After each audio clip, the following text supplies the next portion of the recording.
할렐루야. 하나님의 은총이 가득한 주일이 되기를 바랍니다. 또 성찬의 축복이 8월 한 달 매일매일 우리의 삶 속에 넘치게 되기를 바랍니다. 오늘은 하용조 목사님 수천하신 4주기가 되는 날이죠. 8월 2일 2011년 8월 2일 수천하셨습니다. 지난 7월 29일 수요일 오전 기념관 채플 중공 감사 예배를 은혜 가운데 잘 마쳤고요. 또 저녁에는 추모 예배를 은혜 가운데 잘 보냈습니다. 여러분들께서 양지에 한번 다 방문하셔서 기념관 채플 가운데 방문하셔서 또 묘소도 방문하시고 또 온누리교회 비전을 새롭게 하는 그런 기간이 되기를 바랍니다. 아마 9월부터는 그 기념관의 모든 부분이 다 미비한 부분이 준비되어서 언제든지 우리 성도님들이 가시면 그 하목사님 메시지를 새롭게 들을 수 있는 기억하며 또 믿음을 새롭게 할 수 있는 그런 기념관으로 잘 준비될 줄로 믿습니다. 다음 주일 비전 헌금은 저희가 몽골 국제대학과 또 몽골에 있는 밝은 미래 학교를 후원합니다. 두 기관 모두 저희 교회 파송 선교사님들이 또 설립하고 또 운영해 가고 있는 귀한 학교인데 점점 발전하고 있어서 저희가 힘을 또 북돋아 드리고 보태야 되는 그런 상황이 있어서 함께 비전 헌금으로 두 기관을 돕고자 합니다. 함께 참여해 주시기를 바랍니다. 지금 여름 선교 아웃리치 중에 있습니다. 국내외 함께 참여하는 여러 성도들을 위해서 기도해 주시고 또한 우리 차세대들을 위한 여름 캠프가 계속해서 진행 중에 있습니다. 귀한 여름 휴가를 우리의 자녀들을 섬기기는데 헌신한 귀한 우리 교사 선생님들 우리 기억하면서 또 응원해 주시고 기도해 주시기 바랍니다. 우리 함께 박수로 그분들을 격려할까요? 귀한 우리 차세대 교사님들 감사합니다. 같이 한번 기도하겠습니다. 하나님 아버지, 여름 기간 동안 국내외 곳곳에서 이루어지는 여름 아웃리치를 축복하시고 또 주님의 사랑과 진리를 증거하는 데 부족함이 없는 축복의 도구가 되게 하여 주옵소서. 안전사고 없게 지켜주시고 사단마귀 틈타지 못하도록 견고한 산성이 되어 주시옵시고 예전에 경험하지 못한 하나님의 살아계신 역사를 체험하고 돌아오게 하여 주옵소서. 아웃리치를 통해 국내외 주의 나라가 더욱더 아름답게 확장되게 하옵소서. 특별히 여름 기간 차세대 여름 캠프를 통해서 우리의 자녀들에게 믿음을 세우기를 원합니다. 이 일에 헌신하고 수고하는 모든 일꾼들 주께서 복 주시며 강건케 하시며 또 섬길수록 더욱 큰 하나님의 은혜를 누리게 하여 주옵소서. 오늘도 기록된 말씀을 통하여 살아계신 주님의 음성에 귀를 기울이기를 원합니다. 귀를 기울이는 심령마다 살아계신 주께서 임재하셔서 말씀하시고 주의 기름 부으심으로 성령께서 깨닫게 하시는 진리의 은혜가 있게 하여 주옵소서. 예수님의 이름으로 기도하옵나이다. 아멘. 조직행동과 의사결정에 대한 전문가인 미국 스탠포드 대학의 제임스 G. 마츠라는 교수는 사람들이 어떤 선택의 기로에서 결정을 내릴 때 이 두 종류의 의사결정 모델 중에 하나를 선택하게 된다고 했습니다. 첫째는 결과를 중시하는 모델입니다. 비용과 이익을 따져서 이 결정을 내리면 나에게 어떤 이익이 돌아올 것인가 라는 것을 생각하는 거죠. 반드시 또 생각해야 하는 것입니다. 이 모델은 주로 단기적인 의사결정에 큰 영향을 미친다고 합니다. 두 번째는 이 정체성을 중시하는 모델이죠. 이것은 나는 어떤 사람인가를 먼저 생각하고 그것을 자신에게 묻고 나는 어떤 사람이기에 이런 결정을 내려야 하는가라고 생각하는 것입니다. 이것은 주로 장기적인 의사결정에 큰 영향을 미친다고 합니다. 그러므로 보다 근본적이고 장기적인 변화를 일으키기 위해서는 이 정체성에 근거한 결정이 이루어지지 않으면 근본적인 변화는 일어나지 않는다는 것이죠. 아무리 법이 정교하게 만들어져도 범죄가 끊이지 않는 이유가 무엇입니까? 그것은 바로 정체성이 변화되지 않기 때문입니다. 옳고 그름을 아는 지식이 사람을 변화시키지 못합니다. 자신이 어떤 존재인지를 깨닫는 변화가 없으면 잠시 변화되는 것 같다가도 다시 되돌아가고 마는 것입니다. 나는 누구인가? 내가 누구인지 나는 아는가? 내가 아는 만큼 진짜 알고 있는가? 이 정체성이 바로 우리의 삶을 근본적으로 변화시키는 것입니다. 예수님께 주신 많은 가르침은 바로 이 정체성을 올바로 세워주시는 데 할애되었습니다. 하나님께서 인간을 창조하실 때 계획하셨던 우리 인간에게 있어야 될 바로 그 정체성을 우리에게 회복시켜 주시는 것입니다. 그것은 바로 우리 모두가 하나님께서 사랑하시는 자녀라는 것입니다. 그 하나님의 사랑이 얼마나 크고 놀라운지, 독생자 예수 그리스도를 십자가에 못 박기까지 사랑하시는 자녀들이라는 것이죠. 지난주 우리가 함께 살펴본 요한일서 3장 1절의 말씀 보십시오. 아버지께서 얼마나 큰 사랑을 우리에게 베풀어 주셨습니까? 우리가 하나님의 자녀 불리게 됐으니 우리는 정말 하나님의 자녀입니다. 이 구절을 우리 다시 한번 읽어보실까요? 시작. 보십시오. 아버지께서 얼마나 큰 사랑을 우리에게 베풀어 주셨습니까? 우리가 하나님의 자녀라 불리게 됐으니 우리는 정말 하나님의 자녀입니다. 이 말씀이 우리의 정체성을 형성해야 합니다. 하나님의 큰 사랑을 받은 자녀, 얼마나 큰 사랑이 나에게 부어졌는가, 이것이 나의 정체성, 내가 누구인지를 설명해 주는 그런 표현일 때 우리는 올바른 삶을 살 수 있게 되는 거죠. 누군가 당신은 누구인가, 당신은 누구입니까? 라고 설명할 때 대개 우리는 내가 하는 일을 설명합니다. 내가 태어난 지역을 설명합니다. 과거의 나의 직책으로 나의 자신을 설명합니다. 현재의 직책으로 하는 일로, 직업으로 나를 설명합니다. 그러나 우리들에게 있어서 가장 중요한 정체성은 바로 우리는 하나님의 사랑받는 자녀입니다. 누구인가, 당신은 누구입니까? 라고 질문할 때 제가 누구인가요? 제가 누구인지 알고 싶습니까? 저는 하나님의 사랑받는 자녀입니다. 이렇게 설명할 수 있는 우리의 정체성이 확립되어 있다면 우리의 삶은 얼마나 풍요로울까? 인생을 아무렇게나 살고 잘못되게 사는 거의 모든 사람들의 문제는 바로 나는 누구에게로부터 사랑받지 못했다라고 하는 그런 인식이 그 마음속에 숨어 있습니다. 나도 사랑받지 못했기에 나도 다른 사람을 사랑할 이유가 없다라고 생각하는 것이죠. 그래서 때로는 다른 사람들에게 해를 끼쳐도 조금도 양심의 가책을 가지지 않고 살아가게 되는 것입니다. 정체성의 문제입니다. 하나님께서 얼마나 사랑하시는 존재인가를 깨달았다라면, 나를 사랑하시는 분이 계심을 깨달았다라면 그렇게 인생을 방황하지 않았을 것입니다. 그러나 인생을 잘못 살아가는 사람들에게만 이 정체성의 문제가 있는 것은 아닙니다. 정반대로 매우 성실하게 살아가는 사람들에게도 이런 문제가 나타납니다. 대표적으로 누가복음 15장에 나오는 예수님의 비유에서 집을 나가서 방탕하게 살다 돌아온 동생을 받아들이지 못하는 이 형의 문제에서도, 이 큰아들의 문제에서도 이 정체성의 문제가 나타납니다. 그는 매우 성실했죠. 둘째 아들과 같이 집을 나가지도 않았습니다. 매우 성실하고 착한 아들로서 아버지께 봉사했고 의무를 다했습니다. 그런데 집을 나갔다 돌아온 그 동생이 아버지의 환영을 받는 거 보고, 아버지가 잔치를 베풀어 주는 것을 보고 그는 불평했고 분노했습니다. 왜 그랬을까요? 그렇게 성실하고 의무를 잘 준행하는 아들이라면 아버지가 기뻐하는 것을 함께 기뻐해야 됐을 텐데 그는 왜 기뻐하지 못했고 불평하고 분노가 일어났을까요? 그의 마음은 분열되어 있었던 것입니다. 그의 마음 또한 정체성이 확립되어 있지 못했기 때문입니다.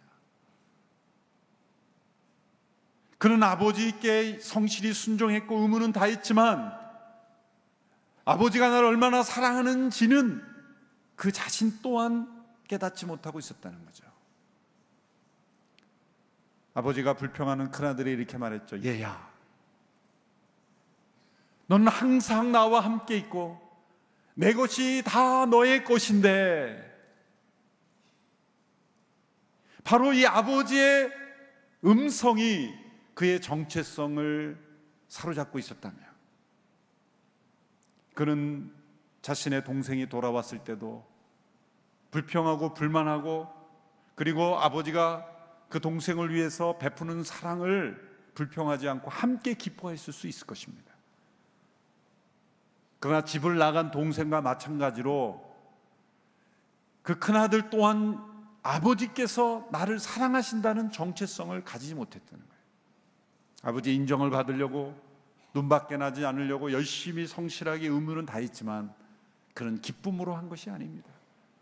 너는 나와 항상 함께 있고 내 것이 다 너의 것이라는 그 아버지의 말씀이 그의 정체성을 확립하고 있지 못했다는 거예요. 보라, 얼마나 큰 사랑을 우리에게 주셨는가. 독생자 예수 그리스도를 아끼지 않고 우리에게 다 내어주시기까지 사랑하신 그 사랑으로 하나님께서 우리 모두를 사랑하신다는 그 하나님의 사랑과 마음이 바로 우리의 정체성을 확립해야 하는 것이죠. 요한일서는 바로 이 우리의 무너진, 망가진 정체성을 다시 세워주기 위해서 기록된 책입니다. 그래서 요한일서는 유독 이 안다, 알다라는 단어가 많이 자주 사용된 겁니다. 우리의 정체성을 확신시켜주기 위해서인 거죠. 무엇인가를 안다라는 것은 단순한 추측이나 가정이 아닙니다. 체험적인 지식이요, 확신이요, 그리고 변화를 일으키는 지식인 것입니다. 여러분, 우리 자신이 하나님의 자녀인 것을 아십니까? 그 알고 있는 것을 아십니까? 우리가 무엇을 아는지를 알고 계십니까? 이런 질문을 요한일서가 던지는 거예요. 당신 하나님의 자녀라는 것을 압니까? 압니다. 그 아는 것을 진짜 압니까? 이렇게 던지는 거예요. 진짜 압니다. 그 아는 것을 사십니까? 이렇게 물은 거죠. 과거 우리 조상들은 알미라는 단어와 삶이라는 단어를 한 단어로 사용했죠. 그래서 이응과 시읒을 이 세모라는 그 자음으로 세모라는 그 뭐죠? 알파벳 그 한글 단어로 서서 암과 삶은 다른 게 아니라 하나다서, 삶, 어떻게 발음하기가 어렵죠. 어떻게 발음했는지 모르겠지만 중간 발음으로 사용해서 아는 것과 사는 것은 별개가 아니라는 것을 한 단어로 사용했다고 국어 시간에 배운 적이 있습니다. 이제 와서 그것을 깨달았어요. 제가 요한일서를 보면서, 당신이 아는 것을 정말 아는가? 안다고 하면 당신의 삶에서는 그 아는 것이 그대로 아는 것으로 나타나는가? 계속해서 요한일서에게 우리에게 질문을 던지는 거죠. 여러분, 우리는 알고 있는 것을 정말 아는 성도가 될 줄로 믿습니다. 우리가 누구인가를 확실히 아는 성도가 될 줄로 믿습니다. 우리 안에 영원한 생명이 있음을 알아야 합니다. 우리가 하나님의 사랑받는 자녀임을 알아야 합니다. 오늘 본문에서는 우리가 또 알아야 될 또 하나의 우리의 정체성을 설명해 주고 있습니다. 그것은 바로 우리는 사망에서, 죽음에서 생명으로 옮기워진 사람들이라는 것이죠. 오늘 보면 3장 14절이 오늘 본문의 키 주되는 말씀입니다. 3장 14절 말씀 같이 한 목소리로 읽겠습니다. 시작. 우리가 알다시피 우리는 죽음에서 생명으로 옮겨졌습니다. 이것을 하는 것은 우리가 형제를 사랑하기 때문입니다. 사랑하지 않는 사람은 죽음에 머물러 있는 사람입니다. 우리가 알다시피, 여기서 또 우리가 한다고 말하고 있습니다. 무엇을 하는가? 죽음에서 생명으로 옮겨졌다는 것을 안다고 말씀합니다. 옮겨질 것이다 라는 미래형으로 말씀하지 않고 옮겨졌다라는 과거형으로 말씀하고 있죠. 죽음에서 생명으로 옮겨진 사람입니다. 이것이 그리스도인입니다. 예수님 믿는 것은 예수님을 잘 믿어서 나중에 죽음에 있다가 생명으로 옮겨질 것을 바라고 사는 삶이 아니라, 미래형이 아니라 예수님을 믿음으로 말미암아 우리는 죽음에서 생명으로 이미 옮겨진 사람들이다. 이 표현을 사도 요한이 요한복음에서도 사용했습니다. 요한복음 5장 24절에 이렇게 표현했습니다. 내가 진실로 진실로 너에게 말한다. 예수님 말씀이죠. 누구든지 내 말을 듣고 나를 보내신 분을 믿는 사람은 영생이 있고 심판을 받지 않는다. 그는 죽음에서 생명으로 옮겨졌다. 옮겨졌다. 영생이 있다는 건 현재형입니다. 심판에 받지 않는다는 건 미래형입니다. 그러면 과거는 뭡니까? 죽음에서 생명으로 옮겨졌다. 이것이 과거형이라는 것을 알아야 합니다. 알아야 합니다. 그렇다면 그 증거는 무엇인가? 그것은 바로 사랑이라는 거죠. 이것을 아는 것은 우리가 형제를 사랑하기 때문입니다. 자, 이 설명을 잘 이해하셔야 됩니다. 죽음에서 생명으로 옮겨지기 위해서는 사랑해야 된다라는 게 아니라, 그렇게 설명하면 종교적 율법이 되는 거예요. 죽음에서 생명으로 옮겨지기 위해서 우리는 사랑해야 한다가 아니라, 죽음에서 생명으로 옮겨졌기 때문에 우리는 사랑한다. 이게 다른 표현이죠. 죽음에서 생명으로 옮겨지는 결과를 얻기 위해서 우리가 사랑해야 된다라고 말하는 것이 아니라, 죽음에서 생명으로 옮겨진 사람들이기에 그런 정체성의 근거에서 우리는 사랑하는 것이다. 형제를 사랑함으로써 그리스도인이 된다는 것이 아니라, 그리스도인이기 때문에 우리는 형제를 사랑함으로써 그리스도인이라는 것을 증거하는 것이다. 여러분, 해야 하는 것을 해야 한다는 의무감으로만 머무는 것은 절대 우리를 행복하게 하지 못합니다. 우리의 믿음의 생활이 행복하지 못한 것은 종교적 의무감에만 머무르기 때문입니다.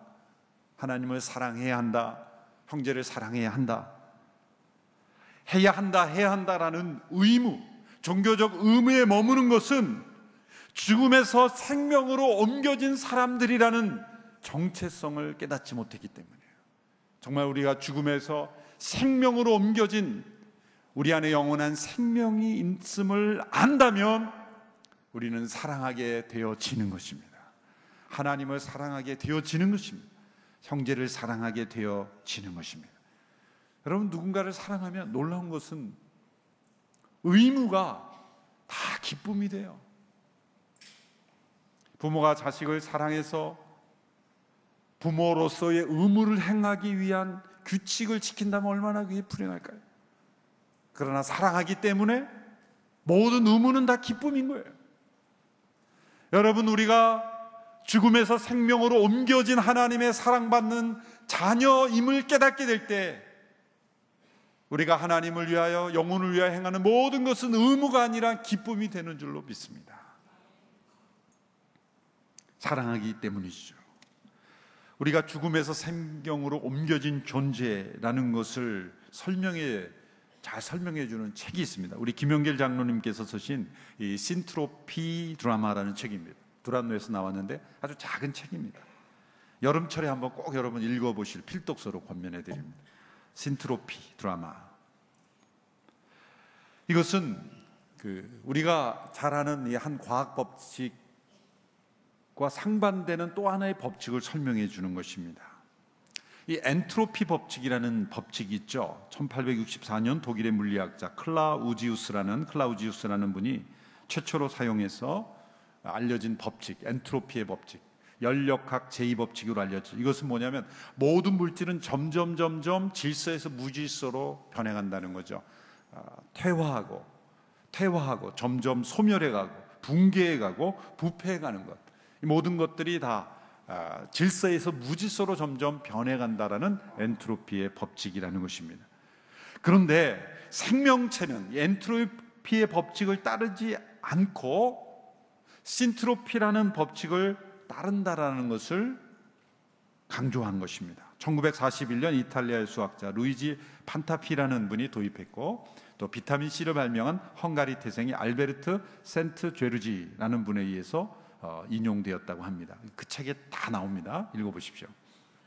그건 뭐냐면 생명체는 무질서에서 질서로 향하는 신트로피의 법칙이 작용해서 점점 질서도가 더 높아진다고 하죠. 이 세상을 보면은 엔트로피의 법칙만 존재하는 것처럼 사람들이 살아간다는 거예요. 그러나 그렇지 않다는 거죠. 생명 안에는 엔트로피의 법칙이 아니라 오히려 신트로피의 법칙이 더 작용된다는 거예요. 그런데 이 세상을 보면 엔트로피의 법칙만 존재하는 것처럼 세상은 점점 무질서해집니다. 왜 그럴까요? 죄로 말미암아 사람들은 점점 미워하고 갈등하고 분쟁하고 싸우고 전쟁하고, 이것은 물질 세계에 존재하는 엔트로피의 법칙에 사람들이 사로잡혀 살아가는 거예요. 그런데 죽음에서 생명으로 옮겨진 사람들 안에는 신트로피의 법칙이 더욱 강하게 작용하는 거죠. 서로 모르던 사람이 모여서 서로 아름다운 공동체를 이루게 되고, 서로 갈등했던 사람들이 모여서 화목하게 되고, 깨어지고 상처 입은 사람들이 회복하게 되고, 신트로피의 법칙, 죽음에서 생명으로 옮겨진 사람들이 적용되는 법칙이라는 거예요. 이 세상에는 엔트로피의 법칙을 따라 사는 사람이 있고 신트로피의 법칙을 따라 사는 두 종류의 사람들로 구분됩니다. 엔트로피의 법칙을 따랐던 대표적인 인물을 오늘 본문에 예를 들죠. 가인입니다. 아벨을 질투해서 미워해서 살인까지 한, 아무 이유 없이 자신 안에 있는 그런 미움과 질투로 말미암아 동생 아벨을 죽였던 가인, 그것이 바로 엔트로피의 법칙을 따라 사는 대표적인 인간입니다. 그 가인의 후예들의 모습들이 성경 역사에 기록되어 있죠. 요셉의 형제들을 보십시오. 그 요셉을 질투하고 미워함으로써 요셉을 죽이려 하지 않았습니까? 사울을 보십시오. 백성들의 사랑을 받는 다윗을 질투하고 미워해서 죽이려고 했죠. 다 동일한 패턴입니다. 세상의 죄에 사로잡힌 엔트로피의 법칙을 따라 살아가는, 두세 사람이 함께 모이면 하나 되는 것이 아니라 갈등하고 분열하고 서로를 미워하는, 그래서 붕괴되고 점점점 쇠퇴하는 그러한 엔트로피의 법칙을 따라 살아가는 인생. 그러나 정반대의 흐름이 또한 있습니다. 신트로피의 법칙입니다. 요셉은 형들을 용서했고 그들을 축복함으로 새로운 백성들의 물줄기를 탄생하게 했습니다.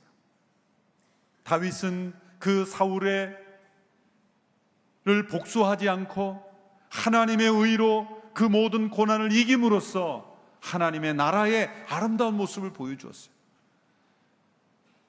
예수님 당시에 대제사장과 바리새인들, 지도자들은 엔트로피의 법칙을 따라 예수님을 질투하고 미워함으로 그를 죽이려고 했습니다. 그리고 십자가에 죽였습니다. 예수님은 죽음에서 부활하심으로 우리에게 신트로피의 법칙을 따라 살아갈 수 있는, 죽음에서 생명으로 옮겨진 놀라운 축복을 우리 모두에게 주신 것입니다. 그러므로 우리 안에도 이 엔트로피의 법칙과 신트로피의 법칙이 늘 상존해요.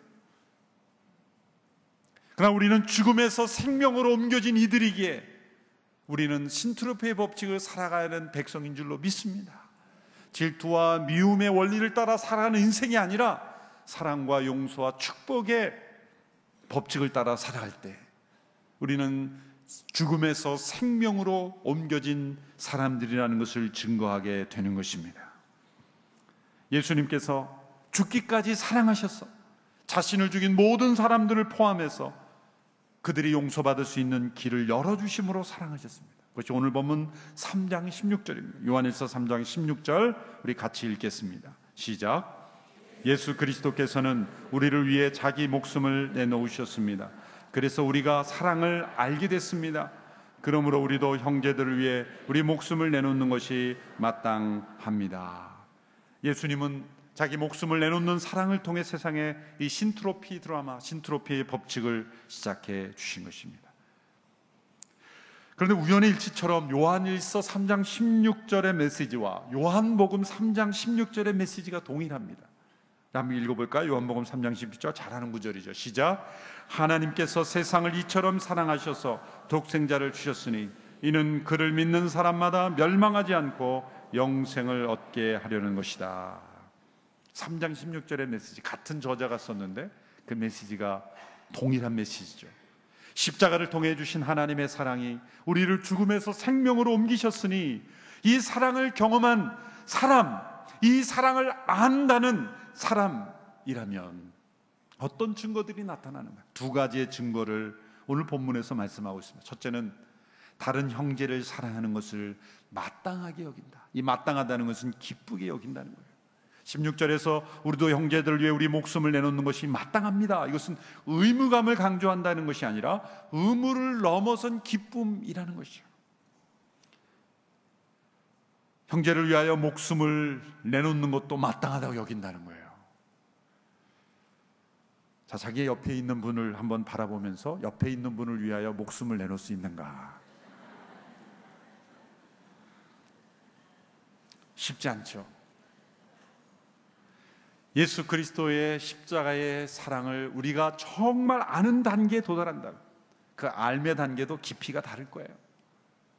아주 얕게 아는 것과 깊이 아는 것, 정말 그 십자가의 사랑을 깊이 알면 알수록 자신의 생명까지 내놓을 수 있는 사랑, 그것이 우리의 어쩌면 영적 목표죠. 그러면 출발점은 뭘까요? 17절에서 말씀하고 있는 우리 모두가 목숨을 내놓는 사랑으로만 끝난다면 불안해서 돌아가기 때문에 나는 도달할 수 없을 거야 그러고 돌아갈지 모르기 때문에 17절의 말씀을 주신 것 같아요. 우리 17절의 말씀 같이 한번 읽어볼까요? 시작. 누구든지 세상 재물을 갖고 있으면서 자기 형제나 자매의 궁핍함을 보고도 도와줄 마음이 없다면 어떻게 그 사람 안에 하나님의 사랑이 있다고 하겠습니까? 이거 시작입니다. 형제의 궁핍함을 보고 도와줄 마음이 전혀 없다면 그것은 죽음에서 생명으로 옮겼는지 한번 확인해 보라는 겁니다. 그것이 첫 번째 출발이라는 것이죠. 그것이 점검할 수 있는 리트머스지라는 겁니다. 세상의 재물을 가지고 궁핍한 사람을 돕는 것으로부터 시작됐어. 자신의 생명을 십자가에 못 박기까지 사랑한 것처럼 생명을 다한 사랑으로 나아가는 것, 그것이 바로 죽음에서 생명으로 옮긴 사람의 특징이라는 거죠. 그러므로 3장 18절에 우리에게 권면합니다. 같이 읽습니다. 시작. 자녀들이여 우리가 말과 혀로만 사랑하지 말고 행동과 진실함으로 사랑합시다. 더 이상의 설명이 필요 없는 말씀입니다. 두 번째는 우리가 죽음에서 생명으로 옮겨졌다라고 한다면 어떤 증거가 나타나는가? 하나님 앞에서 담대히 구하고 구한 것을 받게 된다는 거죠. 오늘 본문 3장 20절에서 22절의 말씀을 같이 읽습니다. 시작. 혹시 우리 마음에 가책을 받는 일이 있다 할지라도 우리가 확신을 가져야 할 것은 하나님은 우리 마음보다 크시고 모든 것을 아시기 때문입니다. 사랑하는 여러분, 만일 우리가 마음에 가책받는 것이 없다면 우리는 하나님 앞에서 떳떳하고 우리가 구하는 것은 무엇이든 하나님에게서 받습니다. 우리가 하나님의 계명을 지키고 하나님 앞에서 기뻐하시는 일을 행하기 때문입니다. 20절은 해석이 좀 어렵습니다. 만일 우리가 마음에 가책을 받는 일이 있다 할지라도 우리가 확신을 가져야 될 것은 하나님 우리 마음보다 크시고 모든 것을 아시기 때문입니다. 역사적으로 두 개의 상반된 해석이 있습니다. 종교개혁자 마틴 루터와 깔뱅, 요한 칼빈도 전혀 다른 해석을 했어요. 루터는 위로의 구절로 해석했어요. 우리 마음에 가책을 받는 일이 있다 할지라도 하나님 모든 것을 아시기 때문에 너무 자책하지 말고 확신을 가지라, 그렇게 해석해요. 위로의 의미죠. 깔뱅은 정반대로 경고의 구절로 해석했어요.